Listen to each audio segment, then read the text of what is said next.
Yeah, Dad, what's up? I was just noticed you need air in your tyres. So when you stop for petrol, back air in your tyres. Front right-hand one looked particularly low. I'd put 34 PSI in. All of them. All of them. All right. Cheers, Dad. Love ya. See you, mate. Love you, buddy. What's this about tire PSI? Dad straight up interrupts my vlog to tell me to pump my tires. Pop your tires. Pump. You know, put air in. We should pop them. That's what I heard. Dude, I don't think popping your tires is very vegan at all. Nah, fuck. Oh, there's the glare. I actually probably need I can't get my goggles on. Dude, if you kill me trying to put on a pair of goggles while I'm still a virgin, it's gonna be really cool. Car full of dudes, dude. I want to be in the other car if I'm gonna die a virgin. Straight up. Straight up! We just get worse as the fucking camera goes on. Dude. Golden sun. Shut the fuck up. Josh, this is why you're in the backseat. That was a fucking grim temperature last night. Oh my god. And honestly, it like really scared me for a second. I was like, I don't know if I can fucking do this, man. If I have to sleep outside with no fucking thing, I'm gonna fucking die. Like, so the three of us drove down to Big Dave's to camp out, and it was so fucking cold. It was raining for a while. so we all had to huddle for warmth and suck each other's nuts. It was pretty much a fucking cuddle puddle. Hashtag Jake Aaron's. Except really, we all slept separately, except for maybe Zach and Freya. Who may have smashed. What do you think, Carrie? What's your thought? I think if Zach smashes as well as he does in Smash Brothers, then Freya's one lucky girl. Let's talk about content that shouldn't be cut. So, what's your stance on the Armenian genocide? Well, I love Turkish delights, but I'm pretty anti-genocide as a whole. It's actually really fucked that they still don't recognize it. And I mean, they've done like little things and they've worked on that for sure, but there is still an issue for sure. One Lord, it was a bad time for the Empire.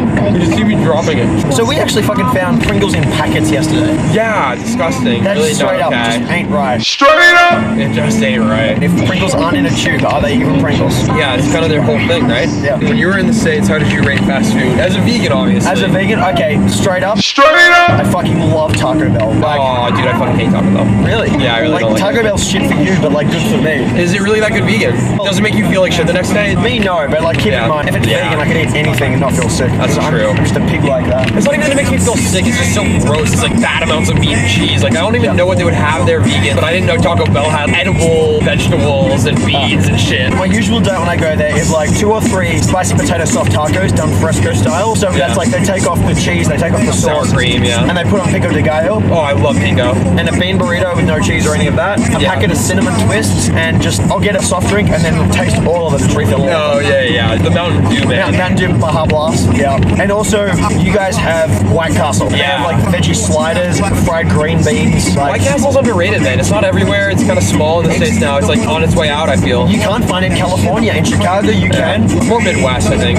Oh, Burger King was good. French toast sticks, which are vegan, and apple pie, which is vegan. Apple pie is vegan. That Yeah. shocks me. I'd go there for breakfast. I'd get some orange juice, French toast sticks, and hash brown bites. Love the French toast sticks. Yeah, so Burger King is good. Like, Okay. Honey Jack's here is good because they got the vegan Whopper. Yeah. Burger King America's good because they got that. So, like, straight up, Straight up! they're good. What are the shit tier then for you? Shit tier. Well, Macca's is fuck. I can't even eat the fries there because in America they put milk powder in the fries. What other fruit? You wouldn't want to get that in Macca's? I would not get a Macca's Okay, to get fine. fruit. I can't do In-N-Out Burger, can't do Popeyes, never went to Arby's. I liked Applebee's when they had the bottomless fries, but they don't do that anymore, which pisses me off. That's not really fast food, but still. Shout out to Denny's. Very good, very Their veggie good. burgers, vegan. You can build it with 2 patties and fries. Fucking love Denny's. It's the only place I've ever had maple fries before. Maple fries, yeah. Because I'm like, there's fries on my table and there's like a fucking thing of Oh, maple syrup, yeah. so I'm just like, why not? Oh, tons of diners do fries, but fair enough if that's your first try. Yeah. Well, a good one that you'll never be able to get is, Josh, have you ever had fried chicken and waffles? Oh, like It's fucking dope, man. It's just, you put syrup on the whole thing. It's so good. you can get vegan fried chicken and waffles at Lord of the Fries. Lord of the Fries. Their mock chicken tastes fucking amazing. Oh, dude, Lord of the Fries, fucking mock chicken, lunchbox. Oh my god. How do you rate Subway? I rate Subway pretty high just because like, there's always options to me, yeah. Top tier for me. Yeah. Lord of the Fries, Guzman La Gomez, Kefir. Oh, is K-Fo that, no, that's Kate Dot I'm thinking of. Okay, oh yeah, okay, fine. Understand Subway. Yeah, fuck Subway, dude. Subway always makes me feel bad, and like, yes, there's a lot of good vegan food, but it's really hard to get a half sub, and a full sub always makes me feel shit the next day. Then I'd throw Red Rooster. Red Rooster Pizza's shit, yeah. Domino's /pizza. I don't like fast food pizza very much typically. It has a purpose when I want to eat like shit when I'm like drunk or something, but other than that, fast food pizza can fuck off. Well, as a vegan, that's an interesting discussion. Like, Pizza Hut was always shit. Domino's, they've got vegan cheese now. So, like, you pay a little more, but honestly, when you're vegan, that's fucking good. Red Rooster will always rank down low because they don't have many options, and what they've got is shit. They don't really have much of a value range menu. Yeah, what are your thoughts, man? Australian fast food in general, I think, is a lot better. Macca's here is better, the Hungry Jack's here is better, and KFC here is better than KFC in the States. Back when I ate meat, I always rated Hungry Jack's up there, and even when I was vegetarian, their Veggie Whopper, they're up there. So, like, Hungry Jack's and Burger King are always peaking the list. I would put KFC actually my highest of like the standard fast food. Like, yeah, I have like some specific fast food that I like a lot more than KFC. Like, there's Korean food near me. They do banh mi's and stuff. Oh, wait, that's Vietnamese, isn't it? No, you're right. Bibimbap's, which are Korean. But I also just don't really fuck too much with fast food in general. I love milkshakes. I love fries. Like, from fast food, fuck it, I don't care. But I'm not super into like the burgers and shit at places. Popcorn chicken I froth. That's why KFC is probably my number one, because it's like the most ingestible meat to me from fast food. Being in Australia, the whole cheap-ass fish and chip shops, what's your stance on that? No, I really like them, especially there's one in Highton that I really like in Geelong. Their chips are surprisingly well done. I lived in London, so I have eaten a lot of good fish and chips, but I don't really like it. I have this like idea of what fish and chips should be, like really crunchy, light, but they're never that, and like wet. It's always like floppy and greasy. Greasier than Benjamin Method's dick. Shout out to Benji. He's just this guy we know with a greasy ass dick. Greasy dick. Yeah. Rolled, the Vietnamese place, they do like fast rice paper rolls, pho, banh mi, all that.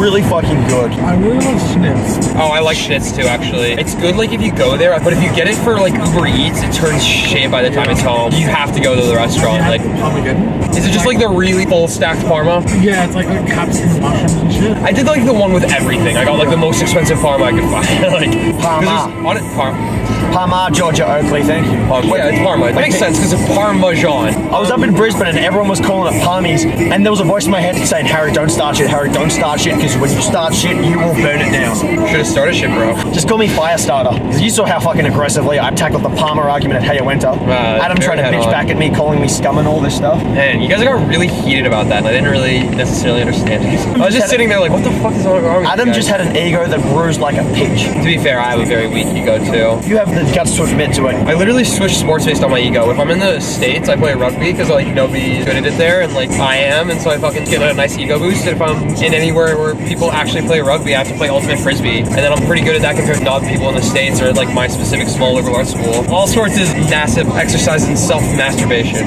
as opposed to other masturbation. Yeah. Man, I'd never played Ultimate before I came to America, but fuck, it's fun. Super fun. And you've played Ultimate, but like real Ultimate is a real sport. It's really fun. I played Camp Ultimate, where there's like 30 people on the field and you're just fucking chucking it up in the air. Like, and I'd never heard of Gaga before I came to camp. Oh, Gaga's super fun. Gaga's amazing. It's not a thing here. It's a fun game, but Foursquare, right? Foursquare. Did you get deep into it? Were you like? I got really into it. It's so different to Foursquare here. Here, down ball, yeah. Here it is down ball, yeah. The reason I went to camp between like years 3 and 5 when I was still a camper, it was pretty much just because I wanted to get better at fucking Foursquare. Like every G swim, as soon as it started, I was straight down to Foursquare, playing the entire time, like playing whenever I fucking could. Remember that night when we pulled Tucker Jim up to the Gaga pit, put the lights on, played We Built the City and played Gaga? That was fucking sick, bro. That was my idea. Just pointing that out there. Best camp bonding experience. I was like, yo, let's go fucking play Gaga. And everybody's just like, yes. I don't like thinking about ugly people fucking. Mia Malkova, the like blonde chick who got like massive ass implants. One of her first videos, she's doing for an audition or interview or whatever. She starts sucking the dude's dick, and her mom is just in the room,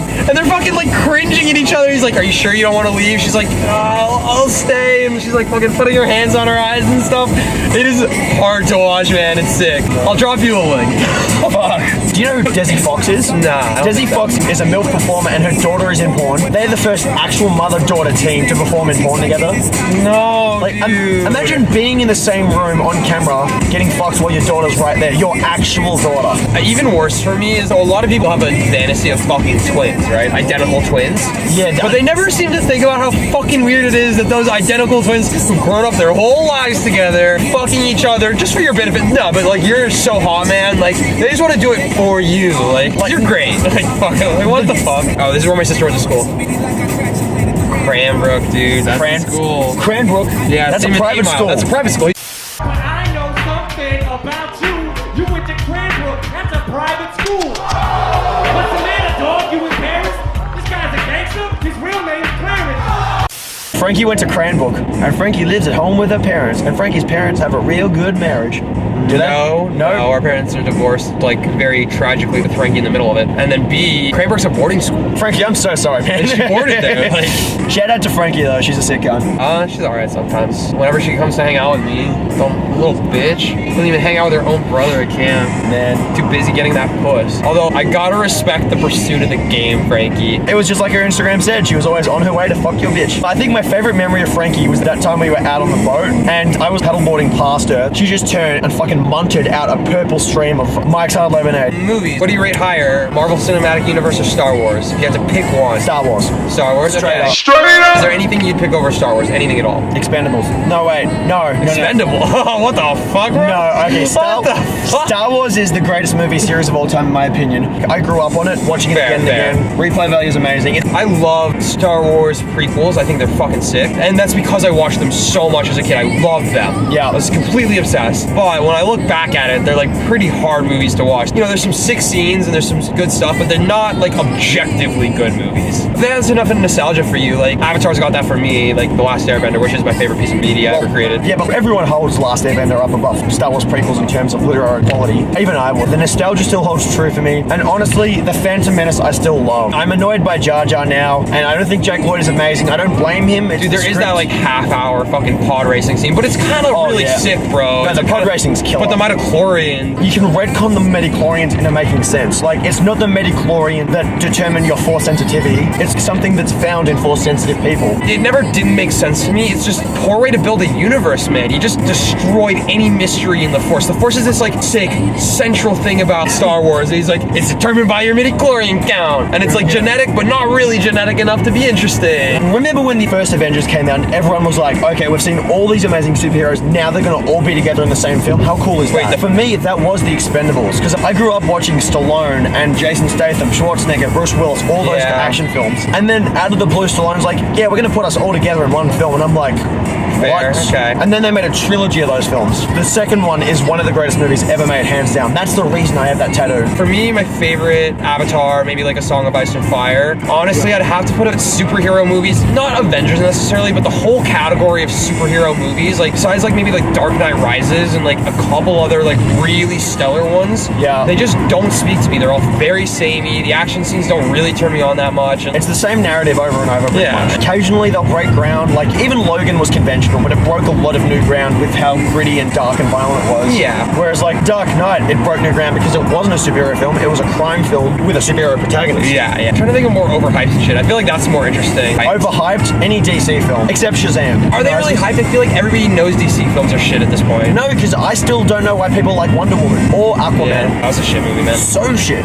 Everyone loved Wonder Woman though, and I'm sitting here being like, the second act was entirely plagiarized from Guy Ritchie's Sherlock Holmes. The bait and switch with a bad villain. The visual effects were obvious. They didn't develop the main character all that well. I didn't believe her as Wonder Woman. They didn't explain a lot of shit. There was plot holes. I would actually put Game of Thrones up there for most overhyped series. Seasons 1 to 4, amazing. I only started reading the books after I watched seasons 1 to 4. And not to be an annoyed book lover, and like, I love the show as much as I can, but you can see losing the material. I'm gonna say overhyped, Stranger Things. Season 1, yes. Really? Season 2 really came back. Yeah, I was gonna say the opposite. I was much more enraptured with season 1 than season 2. I struggled to get through season 1. I struggled to get through season 2, man. It just worked out really well that season 2 came out just as I'd finished watching something. Yeah. So I thought, fuck it, I'll give it a try. I watched the entirety of season 2 in a week and a half. Have you seen Dragon Prince, you guys? Nope, never. Oh my god, it's by the directors of Avatar. It's good, but it's really slow. I couldn't honestly recommend it to people. And the animation's really choppy and underdeveloped, not very artistic, but it's a decent show that's like kind of gets that Avatar, Game of Thrones, like big world bugs, but it's a lot slower and it's not as good as Avatar's. Have you seen The Chilling Adventures of Sabrina?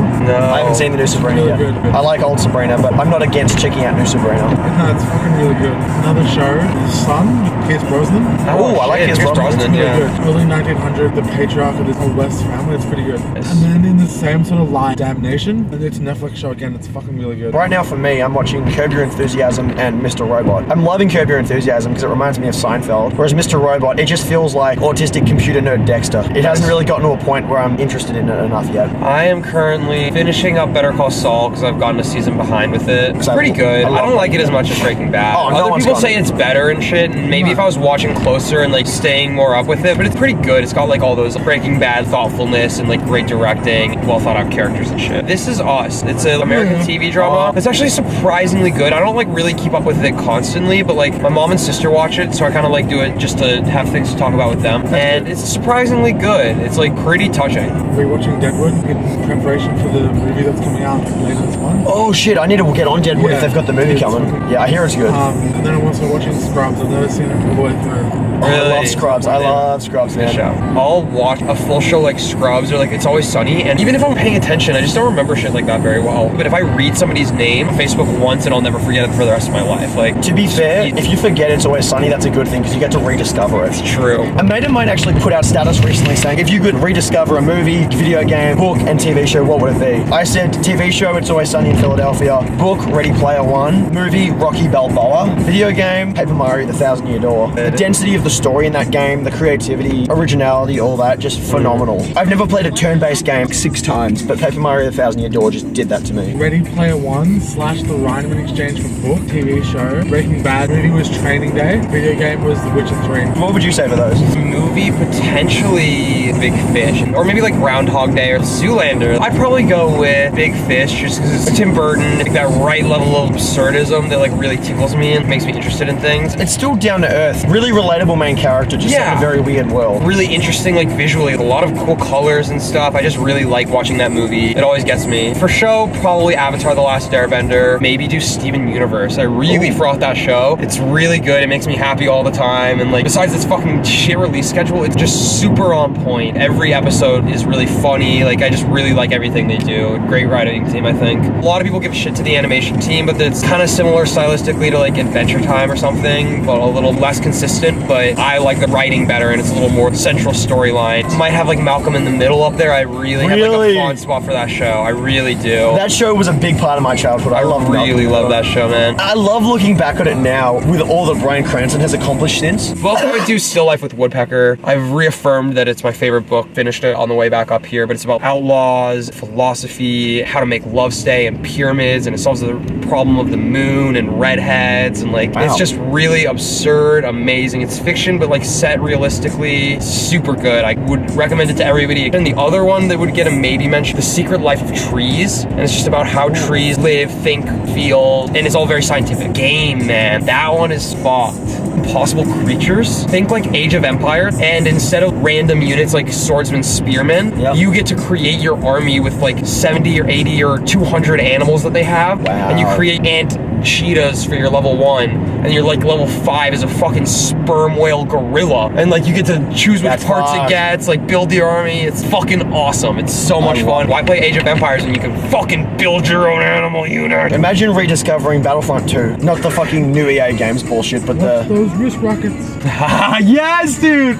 Fuck me. Enemy forces have captured a command post. There's the good guys. Man, the good guys broke a part of my childhood. One day they delivered their washer and dryer so late that my dad said we couldn't go to the pool. And as a 9-year-old who really didn't want to waste my day, I think I cried. I was a sensitive child. Good guys. The fucking good guys made little me cry. Dude, the good guys, best friends. What a street, man. I'm a lonely motherfucker. This is gonna be great for me. You are set, my man. Hey, look down! Leland and I are waiting outside Guzmán y Gomez. Talking about some rhymes. Yeah, and Leland tells me his favorite rhyme from a song. It was a good rhyme, and it is completely PG. Then I say to Leland my favorite rhyme, motherfucker, I show you pussyfooting. I kick a bitch in the cunt till it makes a queef and sounds like a fucking whoopee cushion. And I'm just sitting there like, oh, dude, there's so many children and families around right now. And already I'm like, oh. They were being blocked by parents, but this mother walked past with their little girl and just gave me these eyes like you just ruined her childhood. And I was like, oh, dude. The look that she gave me, the innocence in the eyes of that little girl, I'm like, If you could rediscover music, close second for me was Queen, and I'd have to go with Rob Zombie. Everything just changed for me when I discovered him. Okay, I have 3. Third runner-up, Vampire Weekend. They're my life band. I've loved them. Every album is corresponded with a sick part of my life. Second place, Lake Street Dive. And they're fucking sick, but the Beatles is too easy, man. To rediscover all of the Beatles and hear it for the first time would be like fucking dope. Maybe Snoop Dogg / Dr. Dre. Nice. Rediscovering NWA alone would be amazing. Straight up. Big dick energy right there. I heard a great quote the other day. It was, admitting you have a small dick is a big dick move. It is. It 100% is. Shopping at thrift stores. Big dick energy Yeah. play, man. Big dick energy. There was this one dude on Twitter, he was talking about fucking another straight dude in the ass is the least gay kind of sex because neither of you like dick. It transitioned from there to fucking another dude when you're not gay is a power move. Yeah, it's just asserting dominance over the other dude. Like when two dudes hold eye contact for a certain amount of time, you're like looking and nobody's gonna break it off. It's like, who is the dominant male here? I guess we're just gonna have to anal each other and find out. Yeah, my friend Rudolph was telling me recently he had two mates that actually took drugs and then ended up fucking each other in the ass. And then after that, they couldn't look each other in the eye again sober. That actually happened to two of my friends at uni, and then they ended up like getting over it and shit. It was like really awkward for a while because they were both on the rugby team. One was gay and one was normal, like straight, but like bi. One was normal. One was like, no, he was normally straight. He was normally straight. He like didn't know he was bi, hooked up with this dude and was like, holy shit, like I guess I'm not fucking straight. They got over it and I think they hooked up a couple more times. They were just like, trying again? Like, that's pretty decent though. Like, I pretty much present straight. You're power straight, yeah. I'm 90% of the time straight. New Year's, not this most recent year, but the year before, I just got really drunk and then never had blacked out before in my life. Blacked out. I woke up to like making out with this dude and then I push him off me. I'm like, I have to find my conservative Christian cousins and sister. And then I look and they're literally 2 feet away from me watching me make out with this dude. And then I thought I was done with that shit, but then I blacked out again and I was making out with a dude of a totally different race. And that's pretty much the whole story. Just a really gay fucking New Year's. Dude, that's a power move. Big dick energy. On that note, we leave on Leland's big dick energy. Big dick energy. Big dick energy. That's the name of this vlog. It'll be Cruising in Action, Big Dick Energy. Big dick energy. Yes.